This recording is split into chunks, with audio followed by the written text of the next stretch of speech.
ನಮ್ಮನೆ ಸೆಲ್ಲಾರ್ನಲ್ಲಿ ನಮಗೆ ಗೊತ್ತಿಲ್ಲದೆ ಸೂರ್ಯವ್ರನ್ನ ಬಚ್ಚಿಟ್ಟಿದ್ರು. ಅಂದರೆ ನಮ್ಮನೆಯಲ್ಲೇ ಯಾರೋ ಒಬ್ಬರು ಸಹಾಯ ಮಾಡಿರ್ತಾರೆ ಅಂತ ಅಲ್ವಮ್ಮ? ಸುಹಾಸಿನಿ ಬಿಟ್ಟು ಈ ಕೆಲಸ ಮಾಡೋದಕ್ಕೆ ಬೇರೆ ಯಾರಿಂದ ಸಾಧ್ಯಮ್ಮ? ಅಂದರೆ ಸೂರ್ಯನ ನಮಗೆ ಗೊತ್ತಾಗದಾಗೆ ನಮ್ಮನೇಲೇ ಬಚ್ಚಿಟ್ಟಿದ್ಲು ಅಂತ ಹೇಳ್ತಾ ಇದೀಯೇನೆ? ಹೌದು. ಇದಕ್ಕೆ ಸಾಕ್ಷಿ ಏನೇ ಇದೆ?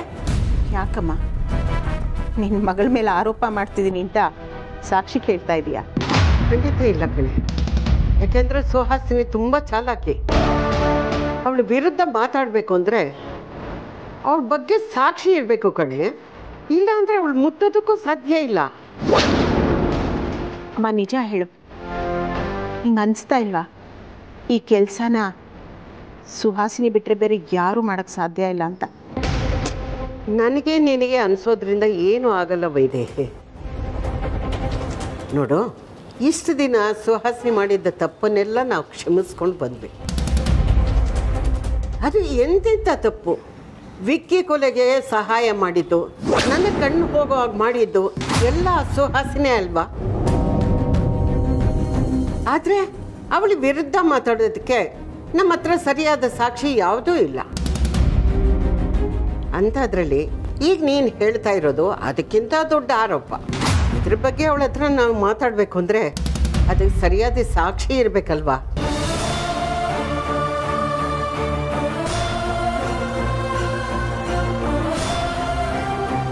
ಅಮ್ಮ ನಾನೊಂದು ಮಾತು ಕೇಳಲ್ಲ? ಕೇಳು. ಅಮ್ಮ, ನಿನ್ನ ಹೆತ್ತ ಮಗಳು ಸುಹಾಸಿನಿ ವಿರುದ್ಧ ಇನ್ನೊಂದು ಮಗಳು ಪ್ರಶ್ನೆ ಮಾಡ್ತಿದ್ದಾಳೆ. ಸ್ವಲ್ಪನೂ ಬೇಜಾರಿಲ್ವಮ್ಮ?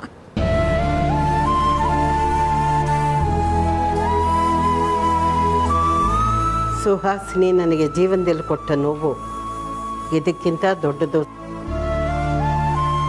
ಅವಳನ್ನ ಹೆತ್ತಿದ್ದಕ್ಕೆ ಅವಳಿಂದ ನಾನು ತುಂಬ ಪಶ್ಚಾತ್ತಾಪ ಪಟ್ಟಿದ್ದೀನಿ. ಅವಳ ನಾನು ಹೆತ್ತು ತುಂಬ ಪಾಪ ಮಾಡಿದ್ದೀನಿ.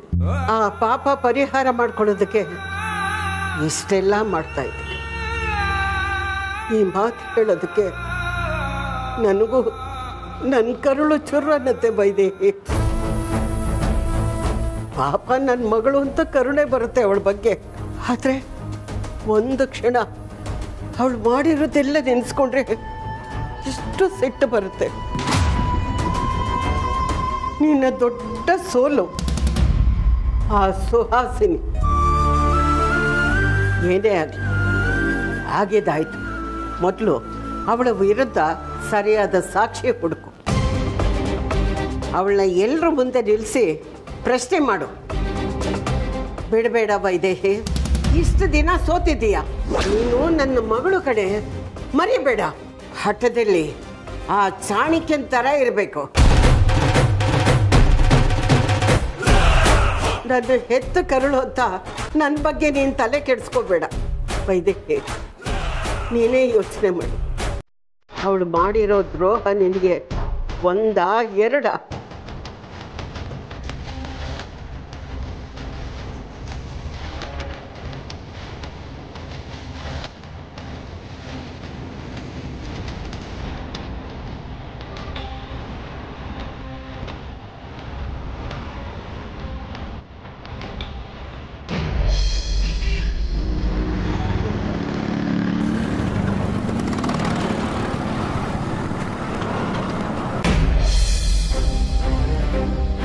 ಅಮ್ಮು ನಿಜ ಹೇಳು, ನೀನ್ ಏನೋ ನನ್ನಿಂದ ಮುಚ್ಚಿಡ್ತಿದ್ಯಾ?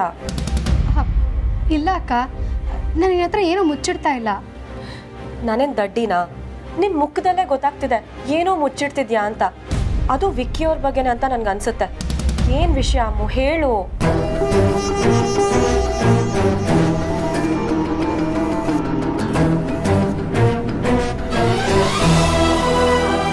ಅಮ್ಮು.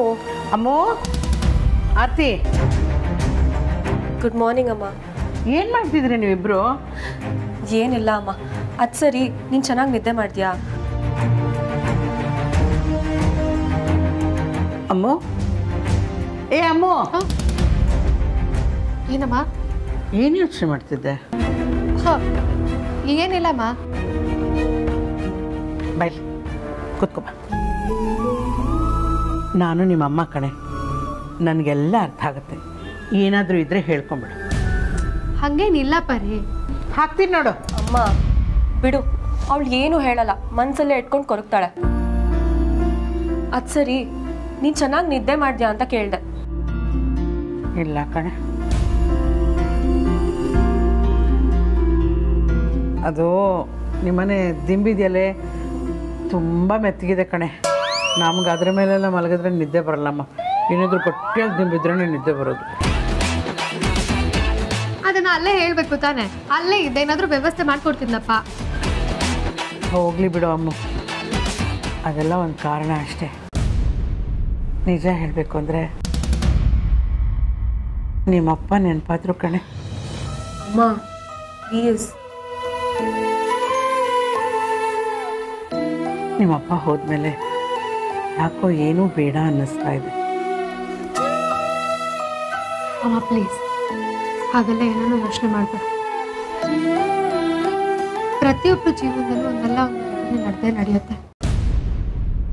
ನಾವು ಅದನ್ನೆಲ್ಲ ಧೈರ್ಯವಾಗಿ ಎದುರಿಸ್ಬೇಕಮ್ಮ.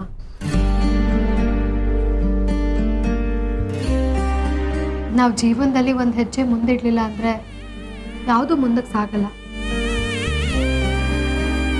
ನೀನು ಹೇಳೋದೆಲ್ಲ ಸರಿಯಾಗಿದೆ ಅಮ್ಮ, ಆದರೆ ನಾನು ಒಂದು ಹೆಜ್ಜೆನ ಯಾತಕ್ಕೆ ಮುಂದಕ್ಕೆ ಇಡ್ಬೇಕು ಹೇಳು?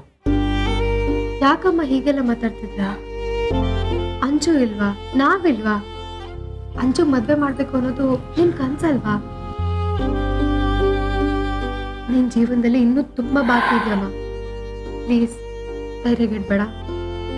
ಹೌದಮ್ಮ, ಆಗಿದ್ದಾಯ್ತು, ಮರ್ತ್ಬಿಟ್ಟು ಜೀವನ ಮುಂದೆ ಸಾಗಿಸ್ಬೇಕು.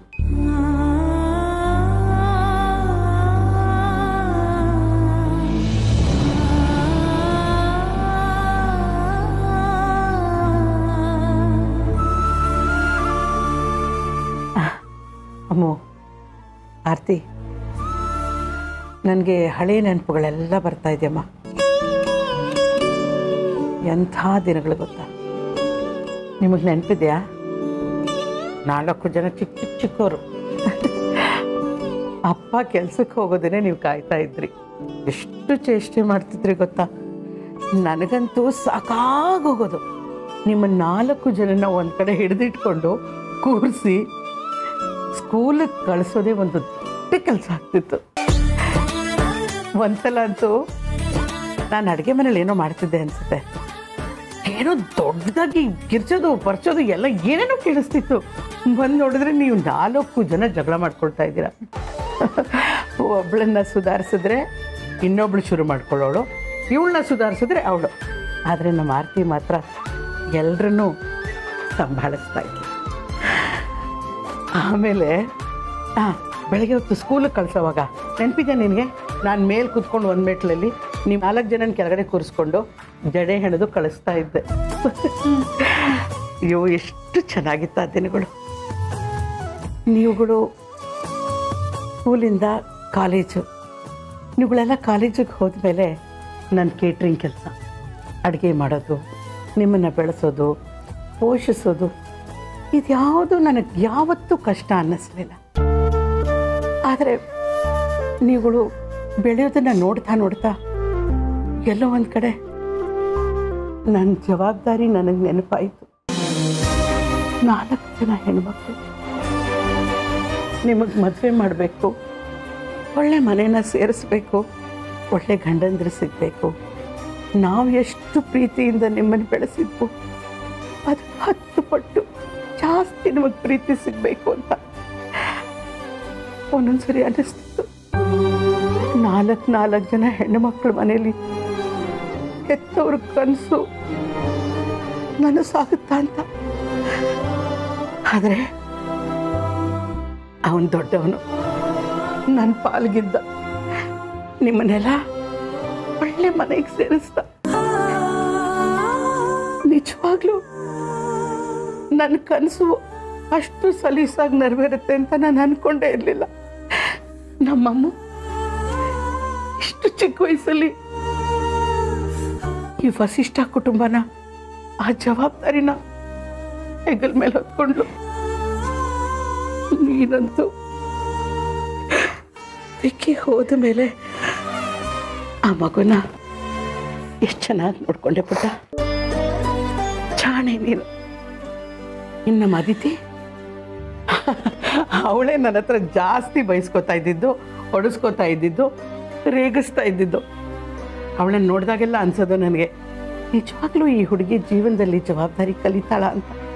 ಆದರೆ ನಿಮ್ಮೆಲ್ರಿಗಿಂತ ದೊಡ್ಡವಳಾಗ್ಬಿಟ್ಲು. ಹುಷಾರಿಲ್ದೇ ಇರೋ ಗಂಡನ ಚೆನ್ನಾಗಿ ಆರೈಕೆ ಮಾಡಿ ಮತ್ತೆ ಅವನ ಜೀವನದಲ್ಲಿ ಚೈತನ್ಯ ತಂದ್ಲು. ಇನ್ನು ನನ್ನ ಅಂಜು, ನಾನು ಯಾವಾಗಲೂ ಅವಳನ್ನ ನನ್ನ ಚಿಕ್ಕದು ಅಂತಾನೆ ಹೇಳ್ತಿದ್ದೆ. ಆದರೆ ಎಷ್ಟು ದೊಡ್ಡವಳಾಗಿ ಬೆಳೆದ್ಬಿಟ್ಲು ಅಂದರೆ, ಅಪ್ಪನ ಕಷ್ಟದಲ್ಲಿ ಹೆಗಲ್ ಕೊಟ್ಲು ಅಮ್ಮವಳು, ಹೆಗಲ್ ಕೊಟ್ಲು ಕಡೆ. ನಿಜವಾಗ್ಲು ನೀವು 4 ಜನ ನನಗೆ ಮುತ್ತುಗಳು. ಇದಕ್ಕಿಂತ ನನಗಿನ್ನೇನು ಬೇಕು ಹೇಳು? ನಾನೇ ಪುಣ್ಯವಂತೆ ನಿಜವಾಗ್ಲೂ.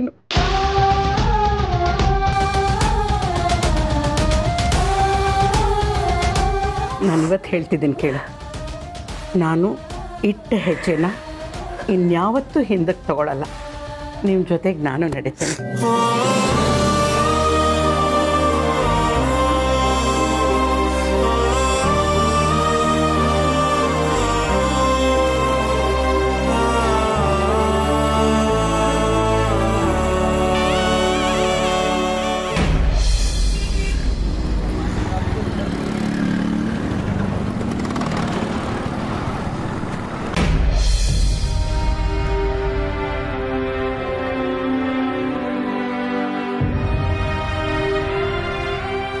ನನಗೆ ಸಾವು ಅಂದ್ರೆ ಭಯ. ಇವತ್ತೇ ನನ್ನ ಜೀವನದ ಕಡೆ ದಿನ ಆದ್ರೂ ಏನು ಚಿಂತೆ ಇಲ್ಲ. ಪ್ರತಿಯೊಬ್ಬರಿಗೂ ಸಾವು ತಪ್ಪಿದ್ದಲ್ಲ, ಒಂದಲ್ಲ ಒಂದಿನ ಸಾಯಲೇಬೇಕು. ನಾವು ಹುಟ್ಟಿದ ಕೂಡ್ಲೆ ನಮ್ಮ ಬೆನ್ನಿಂದೆ ಸಾವು ಅನ್ನೋದಿದ್ದೇ ಇರೋದು. ಅದೇ 1 ವರ್ಷದ ಕೆಳಗೆ ನನಗೆ ಸಾವು ಬಂದಿದ್ದಿದ್ರೆ ಸಂತೋಷವಾಗಿ ಸ್ವೀಕರಿಸ್ತಿದ್ದೆ. ಯಾಕಂದ್ರೆ ಆಗ ನಾನು ಸರ್ವಸಂಗ ಪರಿತ್ಯಾಗಿ ಆಗಿದ್ದೆ. ಆದ್ರೆ ಈಗ ಹೆಂಡತಿ, ಮಕ್ಕಳು, ನನ್ನ ಮನೆ ಎಲ್ಲ ಸಿಕ್ತು. ಅವ್ರ ಜೊತೆ ಕೆಲವು ದಿನಗಳಾದ್ರೂ ಸಂತೋಷವಾಗಿ ಜೀವನ ಕಳಿಬೇಕು ಅಂತಿದ್ದೀನಿ. ಇಲ್ಲ, ನನಗೇನಾದ್ರೂ ಪರವಾಗಿಲ್ಲ, ಅವ್ರು ಸಂತೋಷವಾಗಿರ್ಬೇಕು, ಅವ್ರು ಬದುಕಬೇಕು, ಅವ್ರಿಗೇನು ಆಗ್ಬಾರ್ದು. ಅದಕ್ಕೆ ನಾನು ಏನ್ ಮಾಡ್ಲಿ?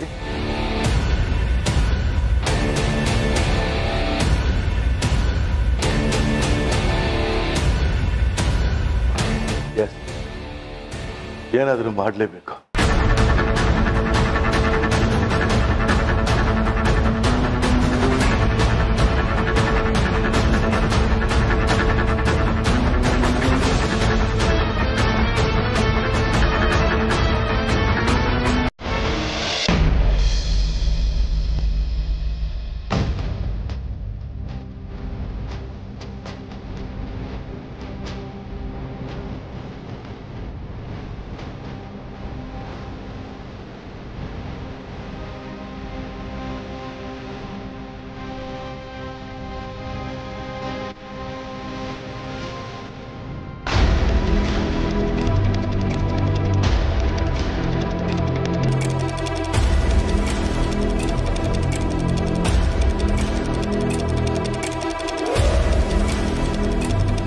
ಜನ ಇಲ್ಲೇನು ಮಾಡ್ತಿದ್ದೀರಾ?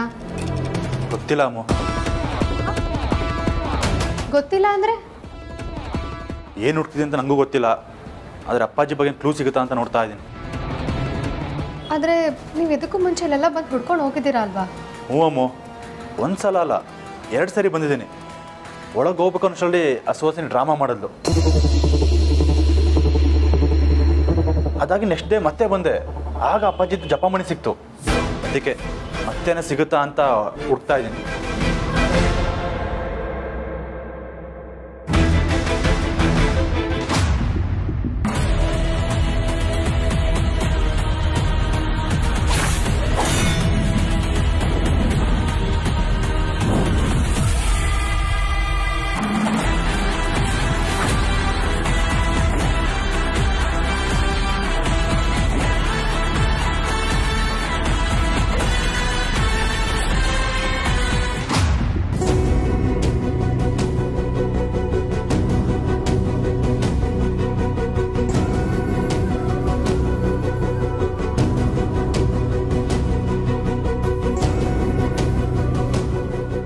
ರಾಜಣ್ಣ ಬನ್ನಿ ನನ್ನ ಜೊತೆ. ಎಲ್ಲಿಗೆ? ಸುಹಾಸಿನಿ, ಸುಹಾಸಿನಿ, ಬಾ ಅಕ್ಕ ಕುತ್ಕೊ. ಯಾಕೆ ಏನಾದರೂ ಬೇಕಿತ್ತಾ? ಹೌದು, ನನಗೆ ಸತ್ಯ ಗೊತ್ತಾಗಬೇಕಾಗಿತ್ತು.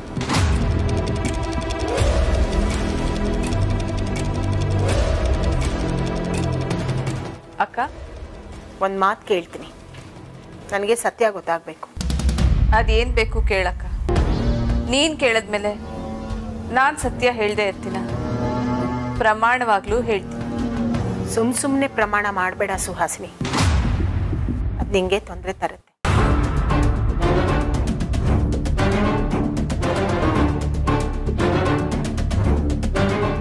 ಅಕ್ಕ, ನಮ್ಮನೆಯಲ್ಲಿ ನನಗೇನು ಆಪತ್ತು ಬರೋದಕ್ಕೆ ಸಾಧ್ಯ? ಯಾಕಕ್ಕ, ನನ್ನ ಮೇಲೆ ಇನ್ನೂ ನಂಬಿಕೆ ಇಲ್ವಾ ನಿನಗೆ? ನಂಬಿಕೆನಾ? ನಿನ್ನ ಮೇಲೆ ನನಗೆ ತುಂಬ ನಂಬಿಕೆ ಇದೆ. ಹೇಳಕ್ಕ, ಏನು ಹೇಳಬೇಕು? ಸೂರಿ ನಮ್ಮನೆ ಸೆಲ್ಲಾರ್ನಲ್ಲಿ ಇದ್ದಿದ್ದ ವಿಷಯ ನಿನಗೆ ಗೊತ್ತಿತ್ತು ತಾನೆ?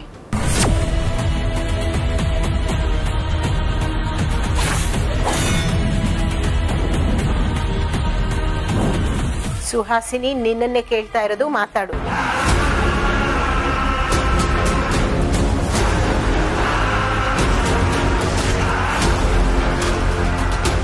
ಇಲ್ಲ ಅಕ್ಕ. ಸುಹಾಸಿನಿ, ಪ್ರಮಾಣ ಮಾಡಿದ್ಯಾ, ಸುಳ್ಳು ಹೇಳಬೇಡ. ನನ್ನ ಮೇಲೆ ನಿನಗೆ ನಂಬಿಕೆ ಇಲ್ವಾ?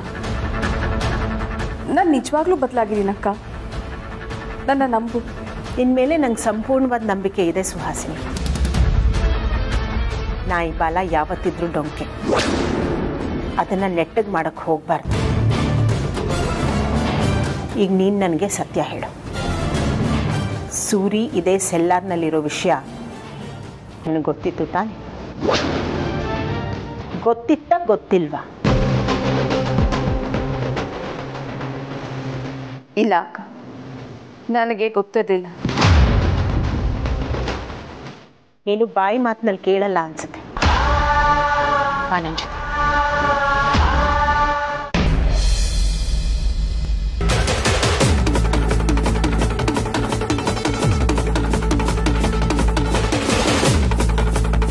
ಒಂದು ನಿಮಿಷ ಇರಿ.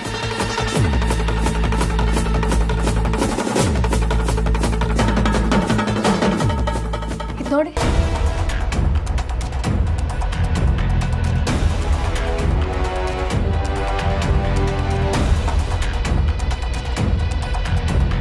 ಅಮ್ಮು, ಏನಿದು? ನೀವು ಸೆಲ್ಲರಲ್ಲಿ ಜಪಮಣಿ ಸಿಕ್ತು ಅಂತ ಹೇಳಿದ್ರಲ್ಲ, ಆಗ ನನಗೆ ನೆನಪಾಯಿತು. ಅವತ್ತು ಸುಹಾಸಿನಿ ಅತ್ತೆ ಸೆಲ್ಲರ್ ಹತ್ರ ತಲೆ ತಿರುಗಿ ಬಿದ್ದಿದ್ರಲ್ಲ, ಆದರೆ ನೆಕ್ಸ್ಟ್ ಡೇ ನಾನು ಹೋಗಿ ಸೆಲ್ಲರಲ್ಲಿ ಹುಡುಕ್ತೆ. ಅಪ್ಪಾಜಿ ಎಲ್ಲೂ ಕಾಣಲಿಲ್ಲ, ಆದರೆ ಸೆಲ್ಲರಲ್ಲಿ ಇದು ಬಿದ್ದಿತ್ತು. ಹೌದಾ?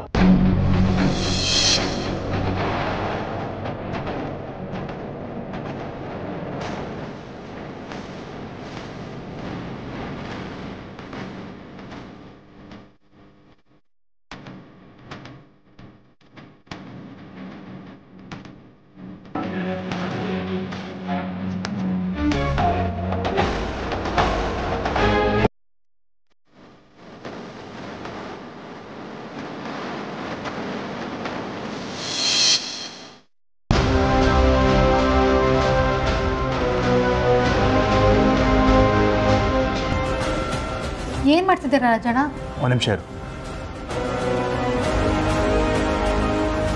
ಹಲೋ ಡಾಕ್ಟರ್, ನಾನು ಧ್ರುವ ಮಾತಾಡ್ತಿರೋದು. ಡಾಕ್ಟರ್ ಬ್ಯುಸಿ ಇದ್ದೀರಾ? ಪೇಷಂಟ್ ಯಾರಾದರೂ? ಹಾಂ ಡಾಕ್ಟರ್, ಸ್ವಲ್ಪ ಮಾತಾಡಬೇಕಿತ್ತು. ಡಾಕ್ಟರ್, ನಾನು ನಿಮ್ಮೊಂದು ಮೆಡಿಸಿನ್ ಫೋಟೋನ ವಾಟ್ಸಪ್ ಮಾಡಿದ್ದೀನಿ. ಅದು ಏನಕ್ಕೆ ಯೂಸ್ ಮಾಡ್ತಾರೆ ಅಂತ ಚೆಕ್ ಮಾಡಿ ಹೇಳ್ತೀರಾ? ಪರವಾಗಿಲ್ಲ ಡಾಕ್ಟರ್, ನಾನು ವೆಯ್ಟ್ ಮಾಡ್ತೀನಿ.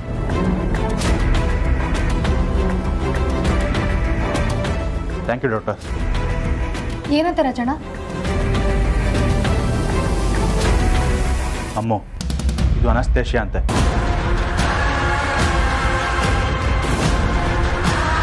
ನಾರ್ಮಲ್ ಡೋಸೇಜಿಂದ ಜಾಸ್ತಿ ಕೊಟ್ಟರೆ ಪ್ರಜ್ಞೆ ತಪ್ತಾರೆ.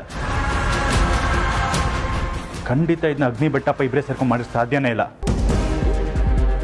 ಖಂಡಿತ ಇದರಲ್ಲಿ ಸುಹಾಸಿನಿ ಅತ್ತೆ ಕೈವಾಡ ಇದ್ದೇ ಇದೆ. ಅಮ್ಮು, ಈ ವಿಚಾರನ ಇಲ್ಲಿಗೆ ಸುಮ್ಮನೆ ಬಿಡಬಾರ್ದು.